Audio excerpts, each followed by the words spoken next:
What's up, my fellow scruffy looking nerd herders, and welcome to the Carbonite Chat. Today we're going to be talking about the possibility of an animated TV series happening after Return of the Jedi.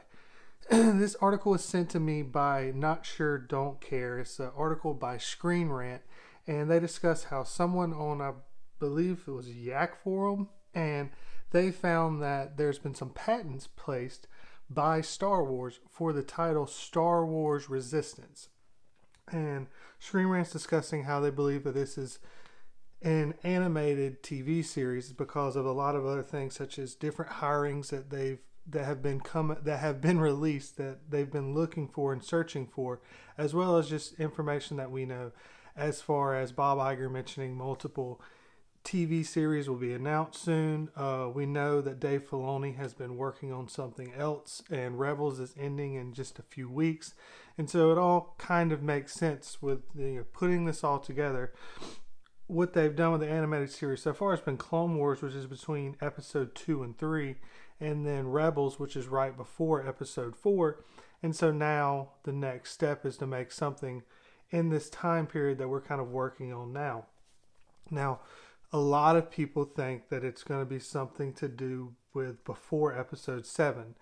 The title Star Wars Resistance, I will throw in the caveat that with the way the patent is set up, it does open itself up to be a video game. But because everyone else is discussing a TV series, I want to focus on that. And I feel like it's a little less likely to be a video game because they've done so terribly with video games so far. I don't know if they're gonna jump into some. Maybe they would. I don't know. But because of the discussion has been TV shows, and we know a TV show is coming, I want to focus on that.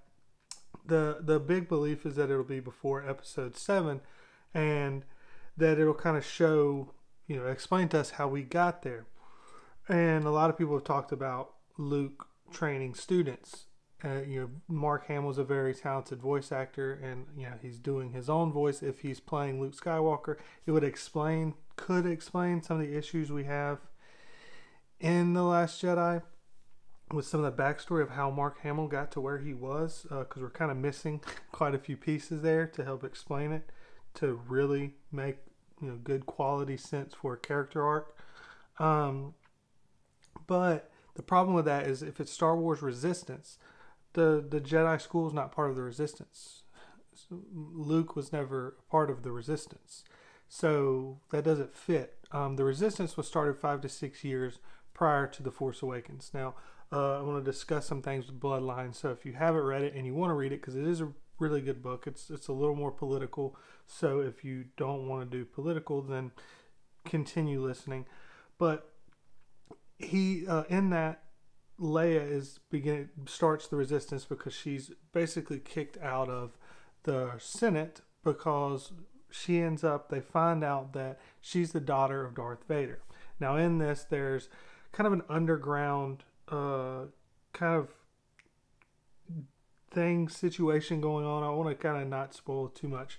And in that, she goes and tries to basically play like Private Eye and figure out what's going on there. And in that, she's following a character called Red Ribbon Die, and she finds out that there's this huge underground base, and they're building up this just huge army.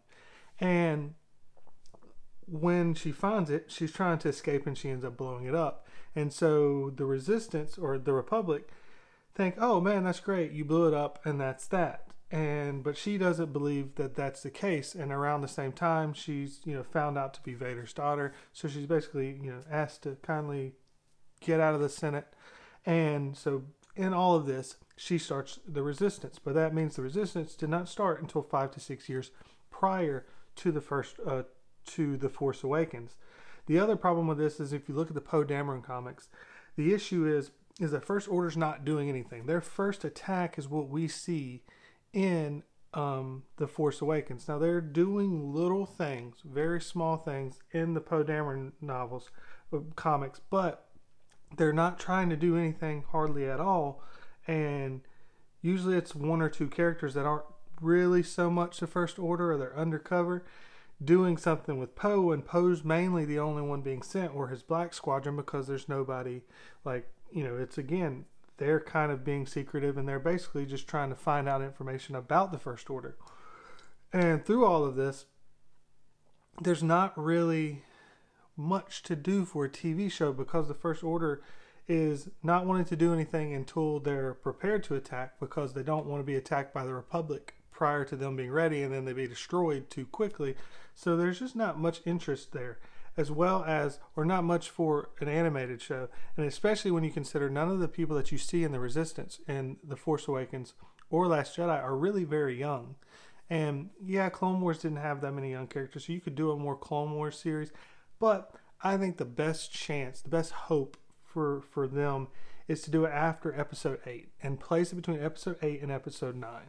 And what you can do is you can begin to try to, we don't know how much they've been working. Dave Filoni was pulled back to begin working on something quite a while ago. And there is the possibility that they could get a full season to a season and a half out before Episode 9 comes back at the end of 2019.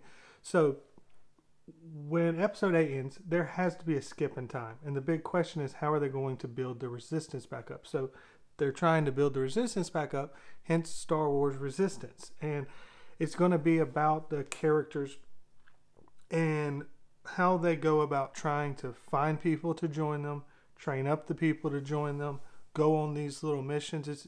I think that storyline is something that would perfectly fit in this space to kind of begin to build up what could be happening for Episode 9. I think this would be really, really smart. A lot of people are split on what happened with The Last Jedi. And those that do not like it or don't care what happens in Episode 9. I'm one of them. I mean, I'll end up watching it because I do a channel, but like, there's no intrigue. There's nothing to like, okay, well, like I don't care. And no, they've already got the director JJ, but no hints to the storyline or no trailers are really going to get me that excited, because it's just, there's not like, it's just, Episode 8 ended with just a dull, just nothing, in my opinion.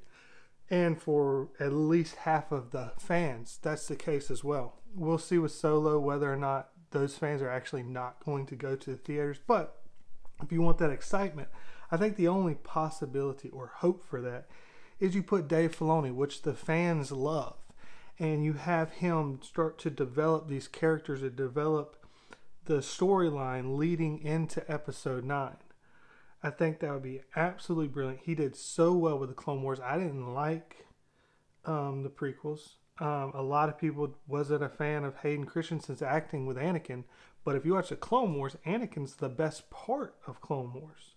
Very close to. I mean, there's so much I enjoy about the Clone Wars, but like the night and day difference between how he was in the movies versus how he is in the TV show, and it really answered a lot of the issues, or not issues, but issues actually. When you have Obi-Wan talk about, hey, we were great friends, you don't see that in the movies. You just see that in Clone Wars. And also it actually goes through the Clone Wars. Not that everything has to always be answered, but since, George set it up that way, you said, here's the Clone Wars, and then we never really saw the Clone Wars in the movies. We saw bits and pieces, but, to give us that TV show, that was absolutely perfect. And this could be the case of what happens with this show, that you could begin to build out this storyline, and it could really build up the characters and give the characters a much more fleshed out feeling and kind of a really solid character arc. And I think that would be the best case. And I think Dave Filoni doing it is the best hope. I mean, I did a video a little while ago that was, I think, for old Star Wars fans, some of the Star Wars fans that aren't real happy with what's happened in the movies, that TV is going to be kind of our spot to really be true Star Wars fans. That's where the true, like, original kind of Star Wars feel is going to exist. I don't have much hope for it being in the movies going forward. It's for another topic, another time. But, I discussed that there, and I think this is the case. I think they have the potential to do something between 8 and 9, build up what's happening with the Resistance, and also I think it would be great to give a nice little time of send off to Princess Leia. It's going to be hard to do it in the movies. I've discussed a possibility of a way to do it. Most people say just write her out in the opening crawl. But it would be nice to be able to, you got to use a different voice actor, obviously, but it'd be nice to be able to have Princess Leia and we get to see how she finally ends by building up the Resistance one last time. And I think that would be really interesting. All of those reasons are why I think it would be best to go between episode 8 and episode 9. If, depending on how long they've been working, I think Dave's been working on something for a year to 2 years. So if it's been close to 2 years, they could possibly get something out in the October area. And you could do, October till March is your first season. And then you could do the first half of the second season leading right into episode 9. And that would kind of fit with how Rebels was done for these movies up to this point. Obviously, Rebels didn't connect into these movies that we know of. But I think that could work. 1.5 seasons, you could definitely put in enough stuff to set up something really interesting that could intrigue and get the fans excited. Because right now, even if you like the movie, there's not much that you can point at and be like, man, I'm excited about this. There's not, what are you excited about? There's not a storyline to go from. It was like episode 8 ended and it was Rian Johnson shoehorned in basically the end of Return of the Jedi, and it left it with where are we to go from here. So it was kind of, you don't really have anywhere. There's not much questions to go from. So I think this TV show could build it up. Anyways, I look forward to hearing your thoughts down below. Again, this is just kind of speculation built on some patents, some different information that we know, but Screen Rant's a fairly respectable website. And so it was sent to me. And so I wanted to just kind of discuss it. I had some people mention about, that they've got kids and they watch this and whether or not, what happens after Rebels. And I said as soon as I knew something that I would post out some news about what is going on. So this is that part of, as far as I know up to this point, as far as the details that we have. Hopefully it'll be announced after Rebels is over. I have a feeling that's when kind of they'll bring out the announcements and they'll probably have something put together to show and get people excited. But give me your thoughts whether or not you think it'll fit best between 8 or 9 or before 7, or if you want something completely different altogether. I look forward to hearing your thoughts and discussing them with you. As always, I'll post some of the videos that I mentioned and some different other videos as well behind me, and I'll have a link to my TeePublic page down below. And as always, thank you very much for watching, and never forget, you Nerf herders, I love you.